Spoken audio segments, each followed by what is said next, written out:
Call to order the Common Council meeting for October 16th, 2018 at 5:30 PM. Clerk, call the roll. Councilmember Williams. Here. Councilmember Bamanto. Here. Councilmember Heenan. Here. Councilmember Civiletto. Here. Councilmember at Large Voroshin. Present. Please stand for the Pledge of Allegiance to the flag. I pledge allegiance To the flag of the United States of America and to the republic for which it stands, one nation, under God, indivisible, with liberty and justice for all.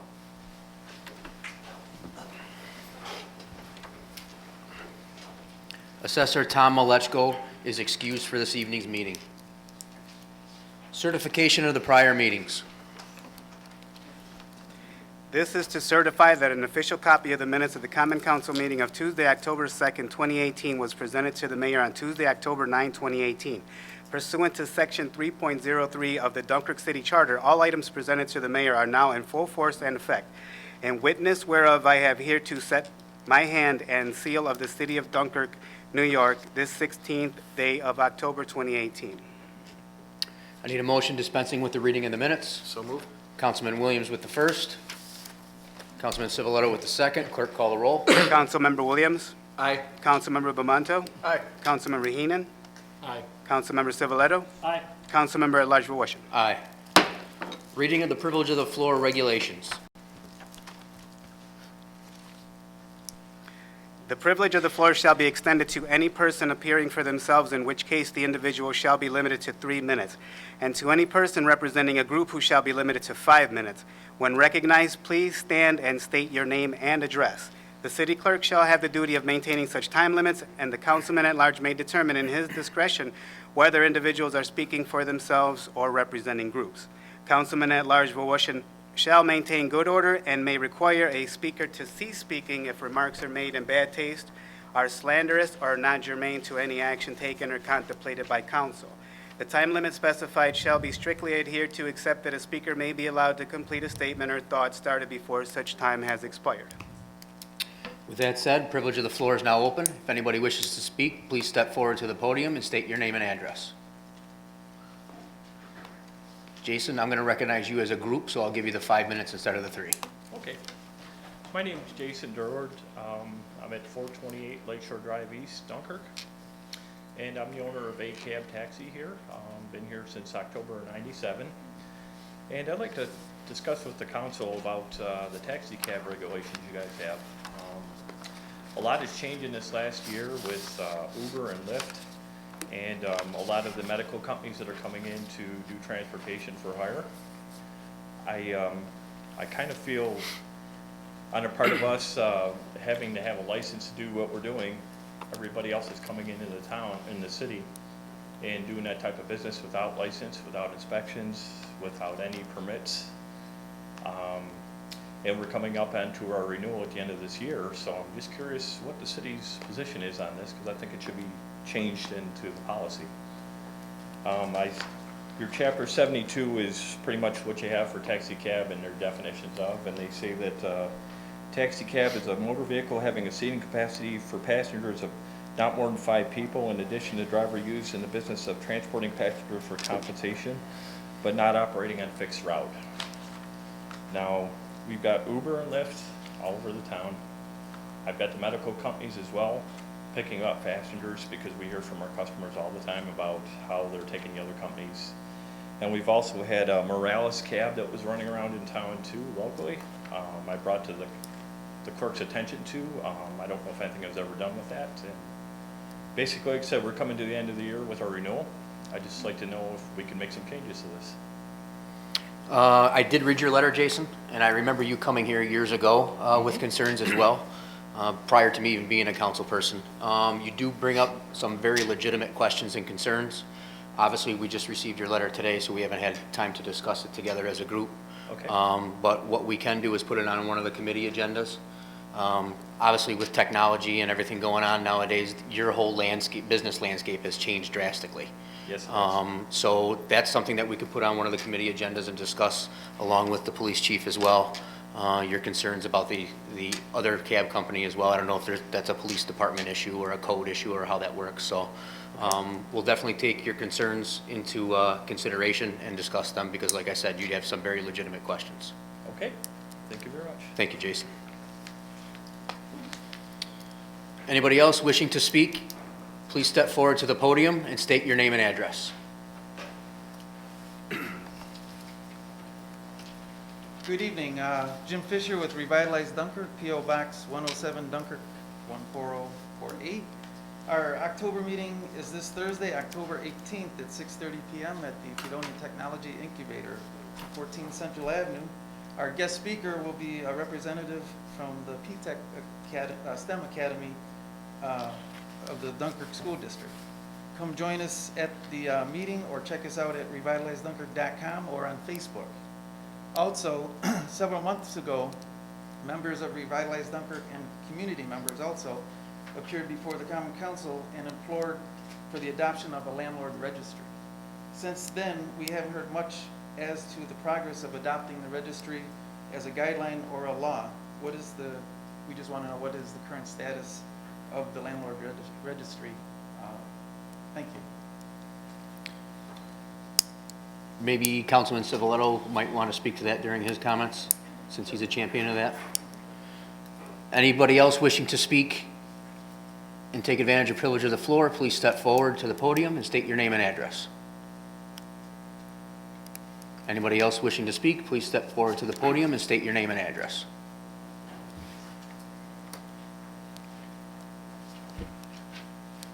My name's Chantal Gatto. I live at 321 Robin Street, Dunkirk, New York. I'm just coming to bring attention. I understand that it's more complicated than I'd like it to be, but I'm concerned about the inside of the tunnel on Robin Street. I live on that street, tons of children I see going through there. I know 4th of July, it's part of the main route down towards the lake in order to see our festivals.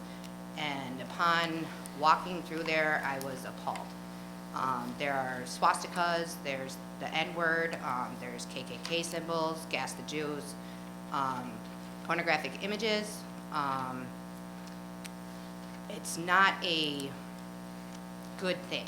And I understand that it's also owned by the railroad and that it's a little more complicated to get fixed than I really want.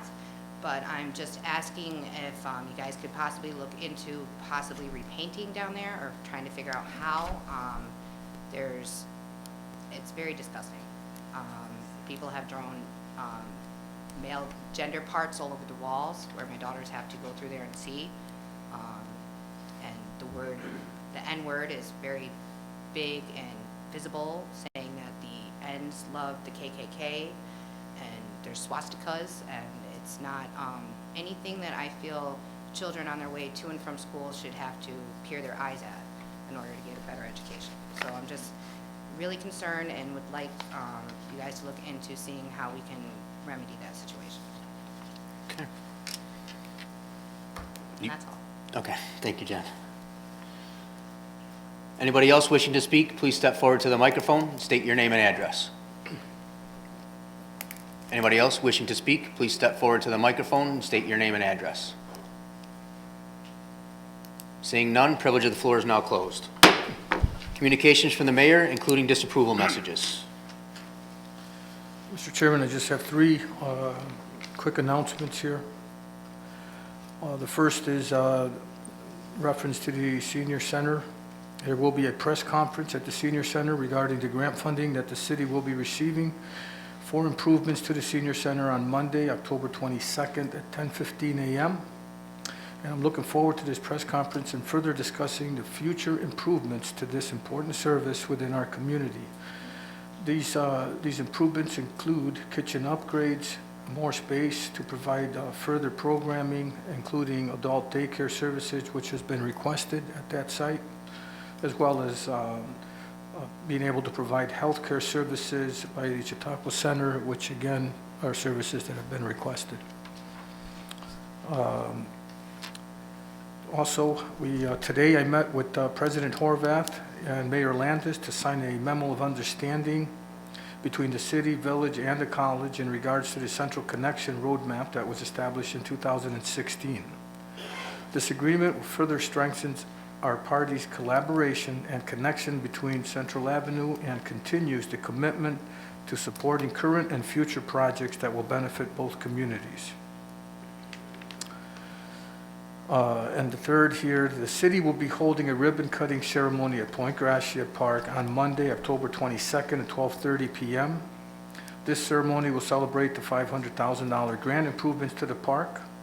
I'd like to invite council and the public to join us for this ribbon-cutting celebration, as well as invite those to come out to hear an additional announcement on future improvements to this park.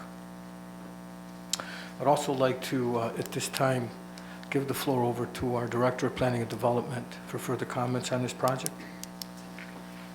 We've been receiving a lot of questions in regards to the overall $500,000 funding for the park. And I just wanted to go over the breakdown of that funding and where it stands. We hired Labella Associates to do our consultant work and our engineering and drawing work for that project at $42,000. Then we hired our contractors, Perry Construction, to do all new roofs that are the metal roofs that you see on all our pavilions, new ADA compliant restrooms in the main pavilion and the small restroom we totally redid at the point. And we also did electrical upgrades to all the pavilions, which cost $423,000.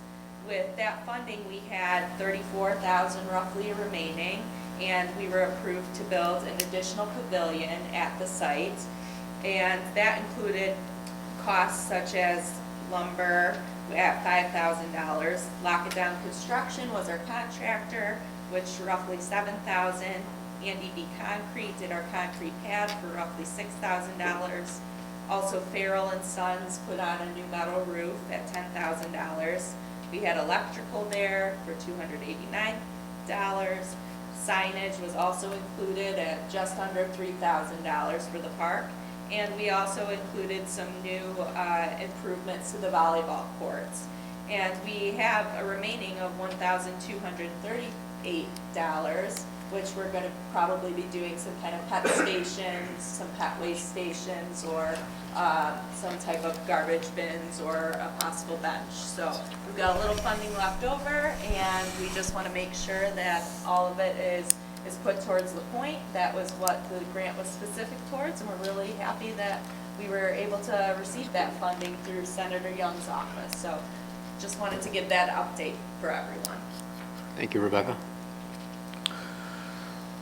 I'd also like to publicly acknowledge and bid farewell to Jimmy McCarthy from The Observer. This is his last meeting here with us, as he'll be leaving to the Florida Keys to be a reporter out that way. So thank you for a nice job, Jimmy. Thank you.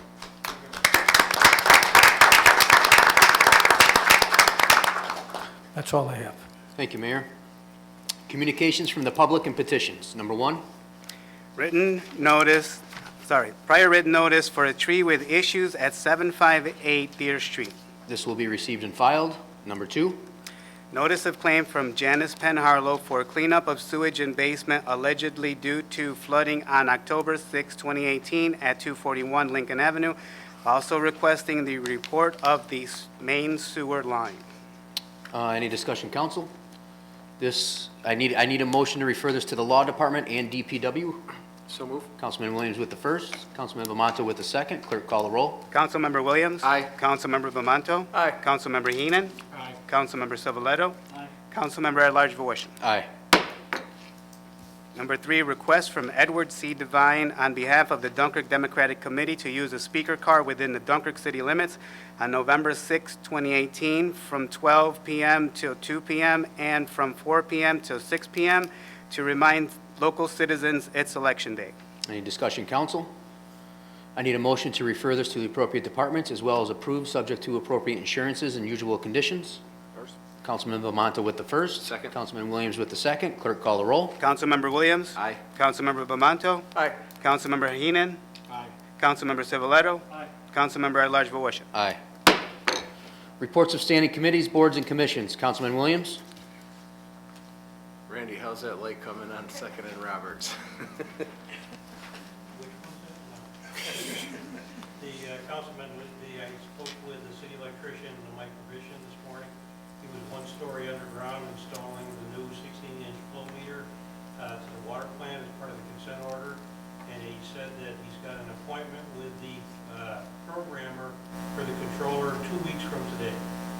once he gets that, he said, he'll come out of the hole and come and put that on the wall and get that wall. Okay. He apologizes for the delay, claims it's not ours. I agree with him, it's the manufacturer. We gotta get him here. Once he learns how to program it, the rest of them we wanna put in throughout the city should go much faster. Okay, good. Then just got to announce that the next DPW committee meeting is next Wednesday, the 24th, at 4 o'clock in the mayor's conference room.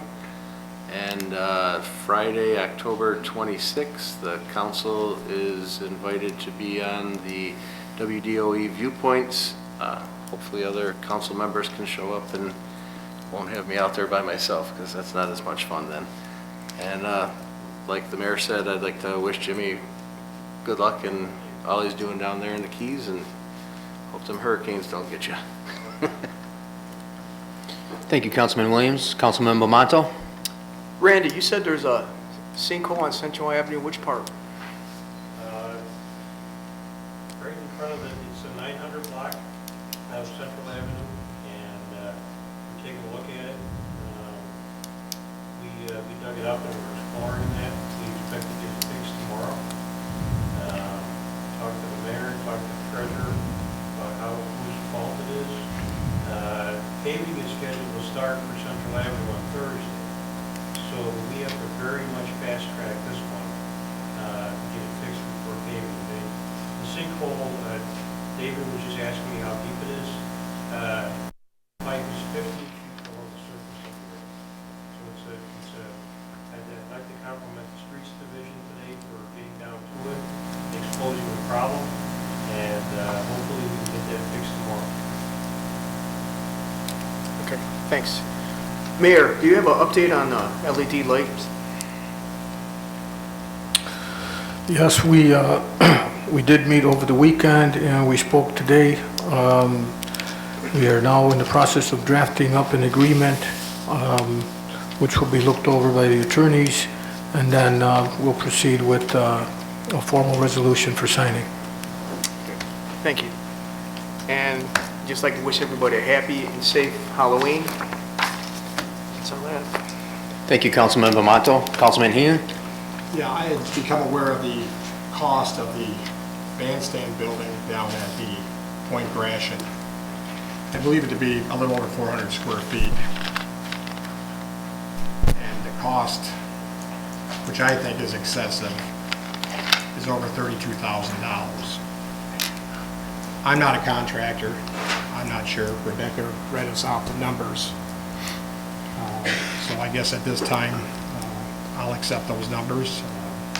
That doesn't change the end result that it was over $32,000. And I just wanted to share that.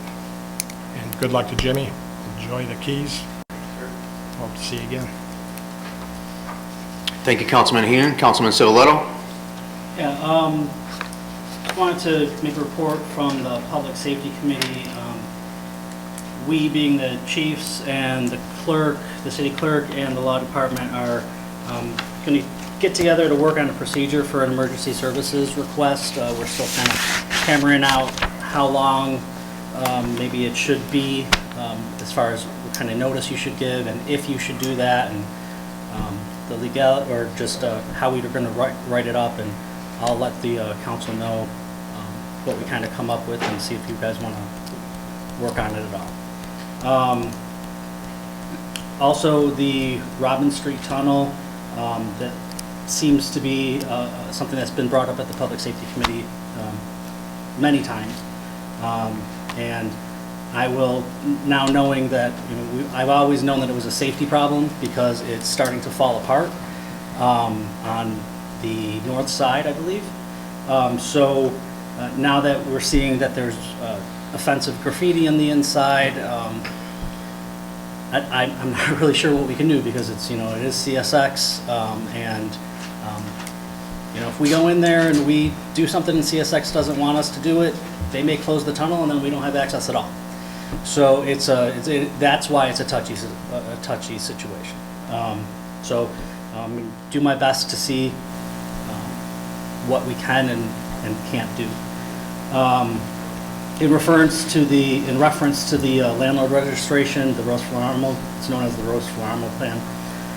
The Citizens Advisory Committee is also very concerned about it. They're the kind of the ones that have pushed it along with Revitalize Dunkirk.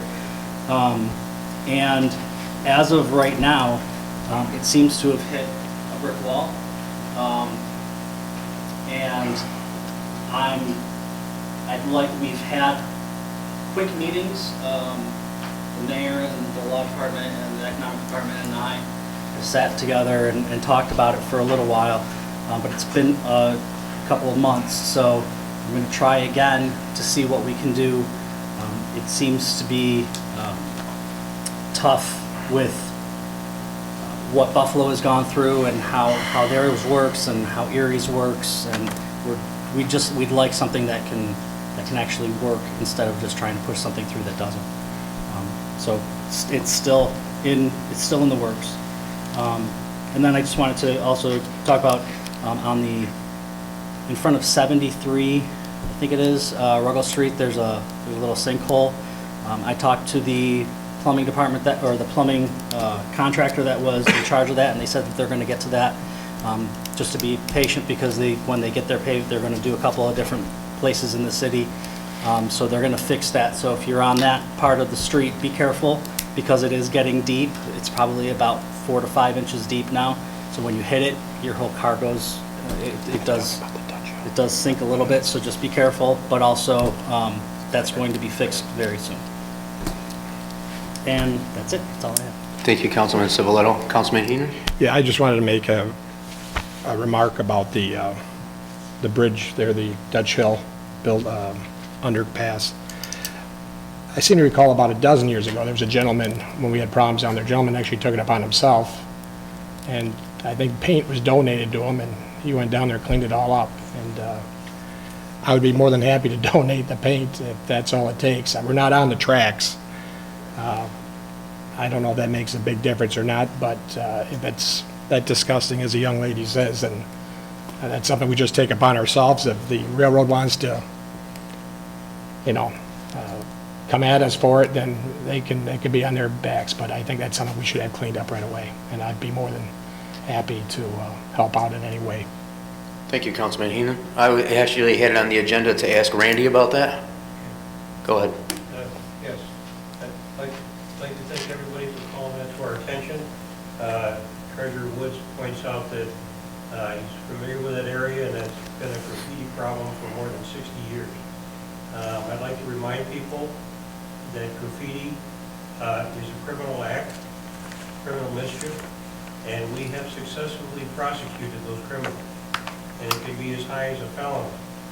And the City of Dunkirk Police Department and Public Works work together with the district attorney in this very court, and we brought people to justice and got large fines and got restitution for things like that. So we need vigilance of the people. Maybe somebody wants to make it a neighborhood watch type of thing. I know that the police department has a call-in line, things like that. I know that prevention is the best thing. Catching them is next best, and the third best would be painting over it. So we have all those things against us, but we do take it seriously, and I would maybe the police chief could talk about what happens to a person when they get a criminal record. It hurts your employment availability for the rest of your life. So it's something as simple as doing what the type of things we're talking about really shouldn't happen. So we ask the parents to try to control that, things like that.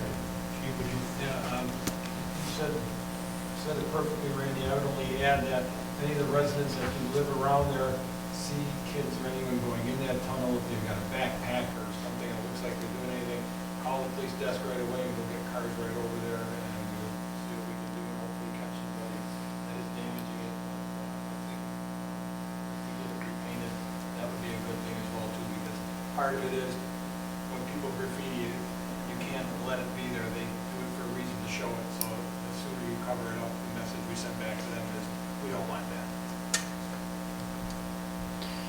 Okay, thank you, gentlemen. Randy, just to be a little bit more specific on the actual issue itself, though, Is there anything that we can do to rectify the graffiti? The mayor and I have talked about that. We have, I think we put the mayor's impact team on that. And we'll take Councilman Heenan up on the paint and we'll get to it. I think, Say just do it.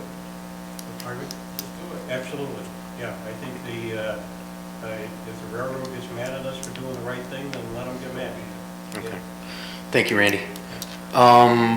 There's a Finance Committee meeting at 4 PM on Thursday, this Thursday. Again, Finance Committee, 4 PM this Thursday. That is all I have. Any unfinished business? None. Pre-filed resolutions, number 104. Resolution establishing 2018 Halloween trick or treat hours. Any discussion? Clerk, call the roll. Councilmember Williams? Aye. Councilmember Bamanto? Aye. Councilmember Heenan? Aye. Councilmember Silverado? Aye. Councilmember at-large Vorship. Aye. Any new business to come before us? Any walk-ins? Seeing none, motion to adjourn. So moved. Councilman Williams, second. Councilman Civiletto, clerk call the roll. Councilmember Williams? Aye. Councilmember Bamanto? Aye. Councilmember Heenan? Aye. Councilmember Silverado? Aye. Councilmember at-large Vorship. Aye, meeting adjourned.